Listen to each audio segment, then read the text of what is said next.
Como que funciona o fluxo editorial do dia a dia de um editor, principalmente na Remark? Legal, é uma boa pergunta, né?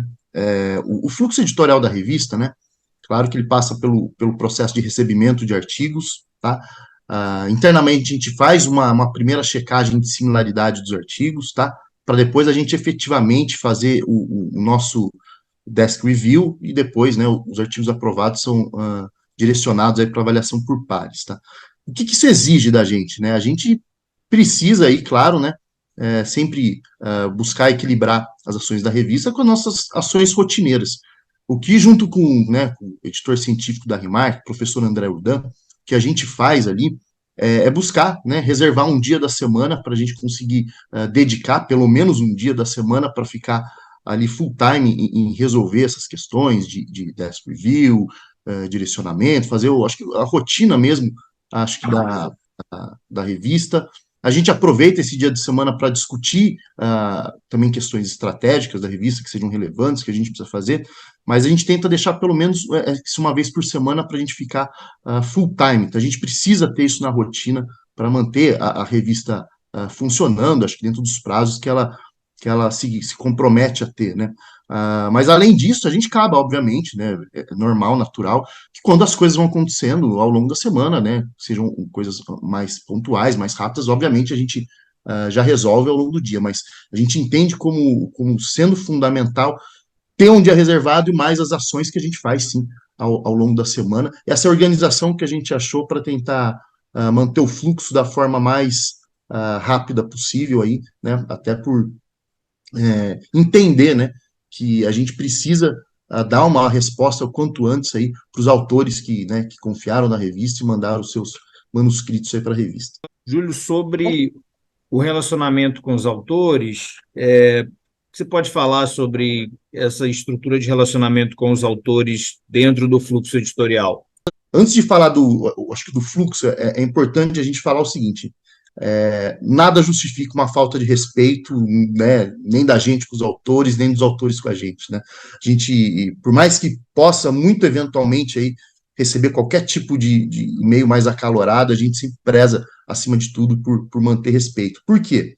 Porque, primeiro, né, eu acho que é isso que vai pautar um bom relacionamento acima de tudo, mas é importante a gente entender, né, que a comunicação dos autores, tirando a forma, né, que eu acho que a ideia de ser respeitosa, tirando a forma, como a gente tenta se comunicar com os autores, é tentar dar a mais segurança possível e clareza do processo. Tá? Então, sempre que possível, a gente está atualmente mudando o sistema da revista e um dos objetivos dessa mudança é tornar a comunicação com os autores mais transparente, tá? E mais frequente, né? Com toda a mudança, tudo que acontece no artigo, o autor ser comunicado, né? E mediante a qualquer eventualidade, pequeno atraso que exista, qualquer coisa que tenha, o autor tenha clareza e consiga ser comunicado, tá? Então a gente está fazendo, né, o update aí do sistema para a gente justamente ter mais facilidade para esse tipo de comunicação, para ter esses registros de comunicação do sistema, porque acho que isso é um ponto muito importante para quando você quer ter transparência na revista, né? A gente não quer que o autor submeta um artigo e ele só ter um contato com a revista depois, só um ano depois, imagina, né? Um artigo com aprovação, um tempo muito, né? Não que a gente espere um ano, obviamente, né? Para dar um retorno, mas né, esse tipo de coisa que a gente não gosta, porque gera muita insegurança no autor, sem ele saber o que está acontecendo, tá? E principalmente quando a gente está falando de autor estrangeiro, né? Como ele está menos habituado aí, talvez, a uma revista, né? Que tem de outro país, que tem uma publicação bilíngue, ele acaba, né, buscando mais esse contato com a gente, editoria. A gente deixa o contato, obviamente, dos nossos e-mails abertos, tanto o meu, o professor André, a nossa assistente editorial, mas a ideia é que a gente consiga dar o máximo de tranquilidade e segurança do processo, né, do andamento desse processo, para ele não ficar muito nem ansioso também sem saber o que está acontecendo com o artigo dele durante esse processo, né? E o relacionamento com os revisores, Júlio?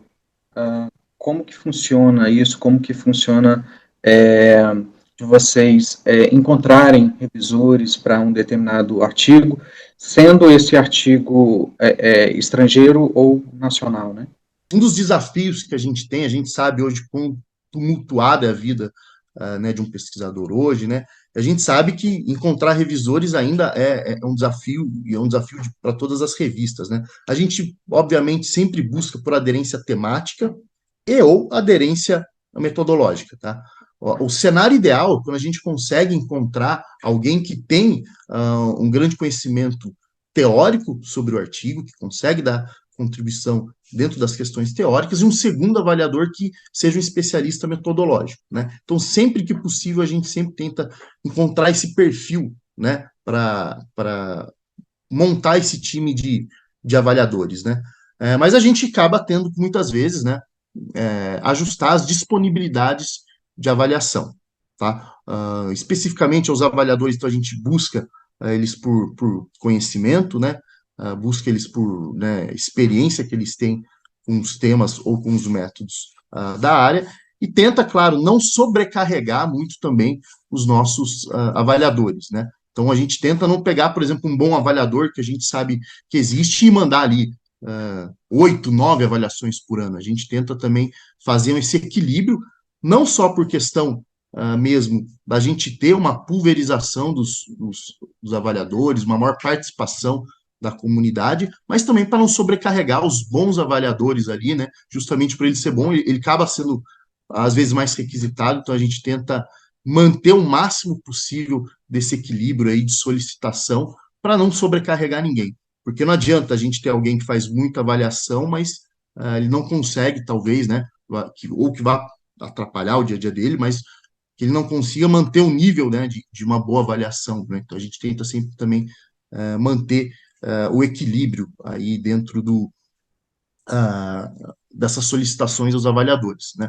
Claro que a gente também, né, tem algumas estratégias aí, que eu sou muito favorável, inclusive, é que todo autor, né, todo mundo que submete para a revista também atue aí como revisor. Eu sou bastante favorável, né, é um item que está até no manual da ANPAD e que eu sou muito, né, eu compactuo com isso. Eu acho que uma forma de colaborar com a revista muito honesta, muito justa, né? Se você está mandando um manuscrito para a revista, acho muito viável que você também se coloque à disposição, né?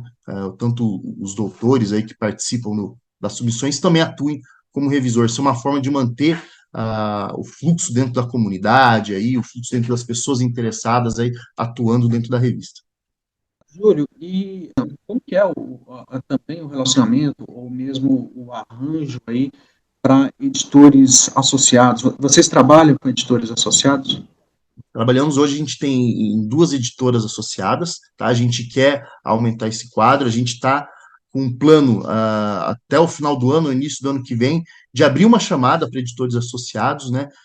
De novo, nas nossas conversas, e eu, o professor André Urdan, a gente entende que é importante, né? A revista não é nossa, né?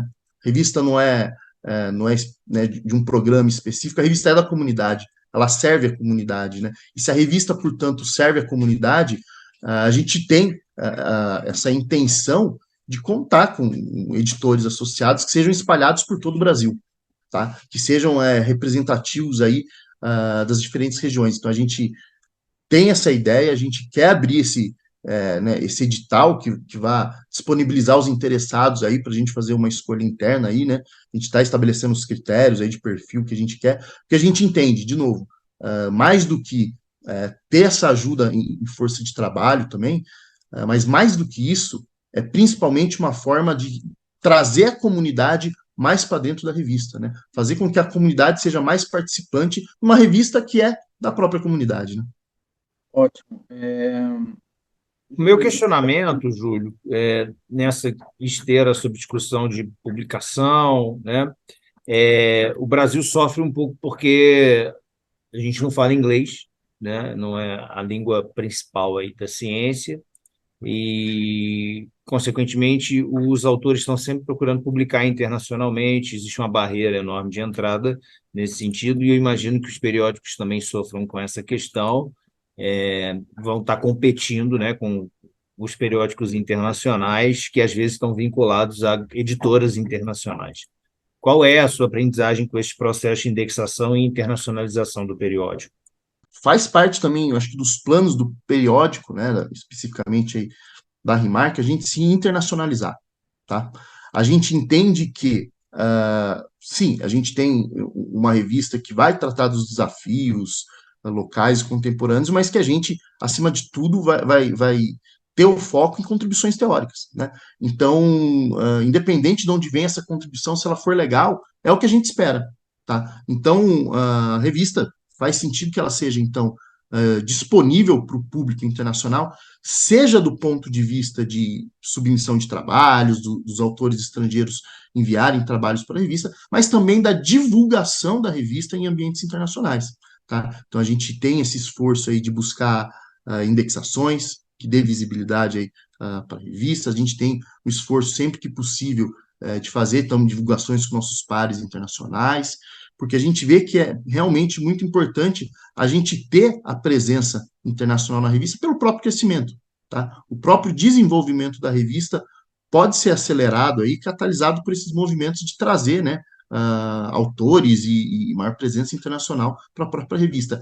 A gente vê como algo saudável para a área, para o próprio desenvolvimento da área. Então a gente tem esses esforços, sim, né, de tentar indexar a revista, de tentar torná-la disponível. É uma revista bilíngue, então todos os artigos aí que são publicados na Remark, né, principalmente por autores brasileiros aí, né, autores de língua portuguesa, a gente solicita que se publique tanto, né, em versão em português quanto em versão em inglês, justamente para a gente conseguir fazer essa ponte com a Academia Internacional, né? A gente conseguir ter essa comunicação dentro desse universo estrangeiro. Aí. Então a gente tenta fazer as iniciativas que estão ao nosso alcance para tentar internacionalizar a revista. A gente tem planos de intensificar essa presença, tem planos aí de tentar aumentar essa presença internacional, e a gente tem algumas ações que a gente vai fazer para o futuro, de tentar fazer mais divulgação internacional, de tentar fazer mais números especiais, trazendo editores convidados estrangeiros, a gente tem algumas ações que a gente está planejando também no futuro para a revista caminhar nessa direção. Júlio, então vamos falar um pouquinho também sobre o que você, na sua visão, o que é relevante na pesquisa de marketing.